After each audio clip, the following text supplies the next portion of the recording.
Kita ke sorotan lain, saudara. PT KAI memberikan atau memperkirakan kerugian akibat terbakarnya 3 gerbong kereta api di stasiun Tugu, Yogyakarta mencapai 6,9 miliar rupiah. Kereta terbakar, guys. Deputi PT KAI Daob 6 Yogyakarta Nugroho Dwi Sasongko mengatakan kerugian paling besar terjadi di bagian interior gerbong kereta api. Jumlah kerugian 6,9 miliar rupiah. Dimungkinkan bisa bertambah karena PT KAI belum melakukan pemeriksaan secara menyeluruh.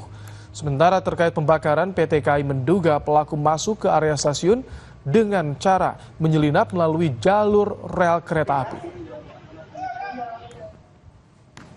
Kan paling parah ada di interior, di kursi, kemudian di boardrest, kemudian di atap. Atap itu kan juga ada rangka ringannya. Perkiraan sekitar 6,9 miliar untuk 3 kereta itu. Jadi yang paling parah ada kerusakannya ada di K1 di kereta eksekutif. Itu. Jadi sekitar 6,9. Kita estimasi, baru estimasi. Polisi telah menangkap pelaku pembakaran 3 gerbong kereta api di stasiun Tugu, Yogyakarta. Pelaku yang merupakan remaja asal Jakarta ditangkap di kawasan Malioboro, Yogyakarta.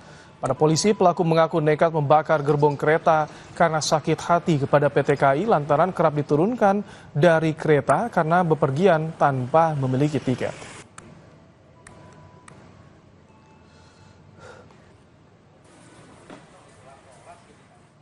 Saudara, Lembaga Perlindungan Anak NTT meminta polisi untuk mendalami adanya dugaan korban lain dalam kasus asusila ex Kapolres Ngada AKBP Fajar Widyatama. Untuk kasus hukumnya, Kompolnas sebagai pengawas akan memastikan tersangka dihukum seberat-beratnya.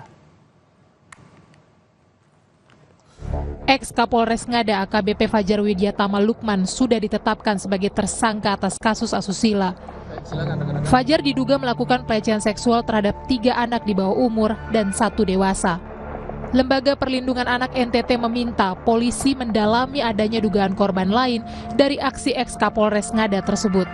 Ketua LPA NTT Veronica Atta menilai korban biasanya malu untuk mengungkapkan peristiwa seperti ini.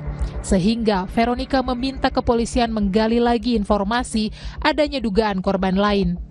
Kami juga dari LPA NTT mengharapkan supaya dari Mabes Polri dan Polda NTT untuk bisa lebih secara serius dan lebih secara